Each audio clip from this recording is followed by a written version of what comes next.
Quel est votre avis autour de la table sur ce sujet précisément, Jean-Claude? Alors moi, je suis... Ça vous sensibilise particulièrement Oui. en tant que représentant d'une marque, de plusieurs marques? D'abord parce que je suis importateur privé. Oui. Et j'importe plusieurs marques en Europe, hein, donc dépendant quand même quelque part des constructeurs. Oui, oui. Quand il arrive ce qui arrive aujourd'hui aux distributeurs Bon, Saab... c'est une catastrophe pour la c'est marque. une catastrophe pour la marque. Et pour le réseau. Ok, la marque, c'est le problème de la marque. Mais en France, il y a effectivement des distributeurs, et j'en connais quelques-uns, parce qu'ils sont aussi distributeurs Hyundai, quelques-uns, qui ont fait un travail remarquable pour la marque Saab depuis des années. Maintenant, on leur dit, c'est fini. Et c'est repris par Spyker. C'est déjà un beau nom de dessin animé, Spyker. Ça me fait penser à Batman et Superman. Et je ne crois pas que ce garçon soit vraiment Superman dans le monde de l'automobile. Et aujourd'hui, peut-être qu'il a réussi... Donc vous n'y croyez pas du tout? Non, il a réussi son objectif. Ils vendaient 25 Spyker par an, ils vont vendre 25 Saab.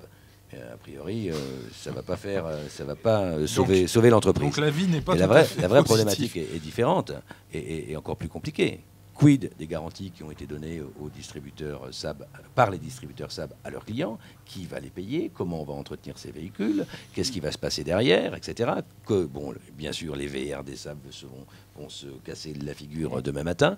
Quid de ce réseau-là? Et je pense aussi que M. Spyker, mais ça n'engage que moi, est un écran de fumée ou un parafeu ou un paravent ou une alternative à la recommercialisation de la marque à d'autres opérateurs qui, eux, seront pour le coup beaucoup plus chinois que Fiskérien. On n'oublie pas que General Motors avait fait le même coup avec Magna reprenant Opel.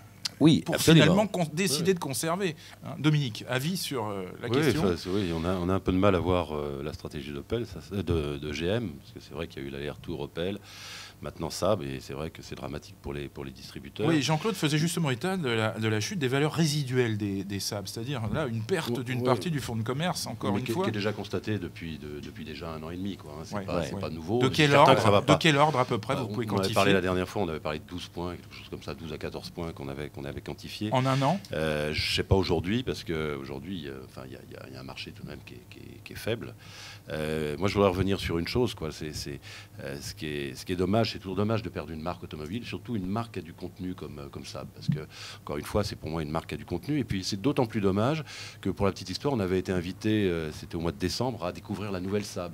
Il y a un nouveau véhicule, dont on a vu des photos. Dont on voyait des magnifiques photos dans la presse. Qui est vraiment pas mal. Ouais, Donc il y a un fonds de commerce, il y a un réseau qui derrière fonctionne. Que devient-elle cette voiture? J'ai vraiment l'impression aujourd'hui que les gens de GM sont beaucoup plus concernés par ce qui se passe en Chine et ailleurs, puisqu'ils augmentent leurs ventes là-bas de façon extraordinaire. Bon, beaucoup plus concernés par Ce qui est dommage, c'est de laisser tomber. Moi, je pense qu'il va se passer avec Saab ce qui s'est passé avec Rover. Exactement. Ouais. Pour moi, c'est clair, net et précis. Saab est en train de se faire reveriser. C'est un écran de fumée. Vous aurez le même démantèlement qui s'est fait avec Rover. Absolument. Parce qu'en fait, le constructeur transfère à une structure qu'il contrôle plus ou moins non officiellement, et dans quelques temps, ça malheureusement sera démantelé. Après, est-ce que ça sera repris en licence par d'autres? Ça, c'est très possible. Mais malheureusement, dans ce cas-là, on s'aperçoit à nouveau que les structures de pays, les distributeurs, n'ont pas été pris en considération du tout par le constructeur. Du côté des financeurs, avis sur cela. Intéressante, l'hypothèse de la revérisation. Oui, et puis c'est vrai que le scénario Spyker, personne n'y croit, on peut le dire clairement, quoi. Personne ne croit à ce scénario-là. Non, c'est vrai que c'est triste parce que c'est une marque de passionnés, c'est une marque qui a du contenu, effectivement, je suis tout à fait d'accord. Il y a trop de marques dans le premium aujourd'hui, parce que c'est aussi une question que l'on peut poser. Pardon de la remarque. Ouais, enfin bon, en même temps, c'est vrai que je crois qu'il y avait de la place quand même pour ça, un nouveau modèle. Enfin, il y avait une vraie clientèle, quoi. Oui, absolument. Je crois qu'il y avait la place. Maintenant, c'est vrai. Il y a toujours d'ailleurs. Il y a toujours la place. Il y a toujours la place. La seule chose, c'est qu'effectivement, on voit bien que dans la recomposition mondiale de l'industrie automobile, malheureusement, il y a des victimes, il y a des dommages collatéraux et certaines marques sont sacrifiées. Et je crois que malheureusement, c'est le cas de Saab. GM, d'ailleurs, on a déjà sacrifié 3. Oui. Donc ça va faire une quatrième supplémentaire. Et puis, ça pourrait. La vie continue. Philippe Bondou. Mais la qualité des distributeurs n'a rien à voir avec ce qui se passe. Vous les connaissez? Vous en avez comme clients? Non, pas aujourd'hui. Pas aujourd'hui, mais demain. Mais demain, oui, peut-être. Le lien qu'il y a entre des décisions outre-Manche et la réalité de ce qui se passe sur le terrain, il est extrêmement ténu. Donc pour moi, il y a beaucoup d'émotions en même temps que je dirais même des affaires. outre-Atlantique, pour être... Outre-Atlantique. Et ça repose aussi le rôle fondamental que peut avoir un financeur dans ce cas-là. On accompagne des hommes et des femmes. Est-ce que vous seriez prêt à accompagner le réseau SAB aujourd'hui, dans la situation dans laquelle il se trouve? Est-ce que c'est le rôle d'un financeur de prendre un risque, justement? Parce que là, alors risque... oui, notre métier, c'est de prendre un risque. Ouais, enfin ça, bon. Un risque calculé, mais c'est un risque.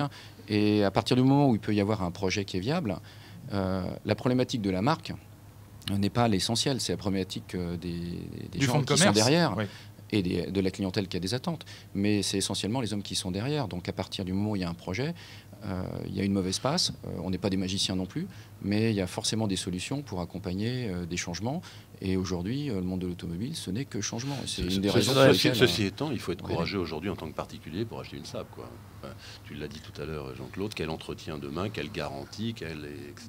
Moi, je ne suis pas d'accord avec cette analyse. Être courageux pour acheter une SAB, pourquoi ? Parce qu'aujourd'hui, le marché du VO, le véhicule, il est fabriqué. C'est un problème industriel, c'est un problème de fabrication d'automobiles. Aujourd'hui, vous avez des autos qui roulent, qui ont 20 ans, et pour lesquelles on peut continuer à faire l'entretien et assurer les pièces de rechange. Non, SAB, vous voyez, par exemple, moi, je pense que le cabriolet SAB va être un classique dans l'avenir. Oui, je suis d'accord sur ça. Et puis, bon, peut-être les berlines, non. Mais je ne pense pas que le VO va être un problème. Parce que la prévente, sans doute. La garantie, la prévente. Oui, mais attendez, la prévente, c'est autre chose. C'est en dehors peut-être du circuit de distribution des distributeurs et des réparateurs agréés. Mais dans le monde de l'automobile, il y a des réparateurs sans panneaux qui sont capables d'entretenir des véhicules. Mais une réparation, ça, c'est pas où je vais apprendre ça. Une réparation, une garantie, c'est pas du tout la même chose. Ah oui, mais alors la garantie, bon, il y a 2 ans, parce que moi, je pense que ça va s'arrêter. Après, il y aura 2 ans à assurer. General Motors devra assurer. Il vous l'a dit ? Ils l'ont dit, pas nous. Mais ils l'ont dit dans des déclarations par voie de presse, toujours, c'est que par voie de presse. Ils ont dit aussi qu'ils indemniseraient les réseaux. Mais quand on pose la question, il n'y a rien. Qu'est-ce que vous demandez très concrètement? 2 années de marge brute, je crois? On demande 2 années de marge brute, oui. C'est la législation française, des contrats, qui dit qu'en cas de rupture d'un contrat pour faute, parce que là c'est une faute du concédant, puisqu'il arrête la marque, eh bien on doit dédommager 2 ans de marge brute. Alors, moi, je voudrais dire, il faut tirer des leçons de tout ça. Il y a des distributeurs, et ça peut arriver. Le constructeur, il peut lui arriver plein de choses. Et on l'a vu assez récemment, plusieurs marques ont disparu de la planète. Rover, personne n'aurait pu imaginer. Ce qui veut dire que le distributeur, aujourd'hui, il doit, plus que jamais, être multimarquiste. Il ne doit pas mettre tous ses œufs dans le même panier. Les distributeurs qui veulent investir dans la distribution automobile, eh bien, il faut qu'ils réfléchissent à avoir plusieurs marques, parce que ça peut encore arriver demain. Et quand on est, je pense à M. Chassé, qui s'est un peu diversifié ces derniers temps, mais quand il était 100% SAB, avec des résultats exceptionnels, mais aujourd'hui, il serait dans une situation dramatique s'il n'avait pas un peu diversifié ses activités. Donc, c'est une leçon qu'il faut tirer de ce type d'événement, c'est que le multimarquisme en automobile doit permettre aux distributeurs locaux de perdurer. Celui qui est monomarque, demain, prend ce risque-là, parce qu'il va encore se passer des choses dans l'automobile. Il y aura encore des regroupements, il y aura encore des marques qui seront sacrifiées sur l'autel de la chinoiserie qui veut s'importer en France.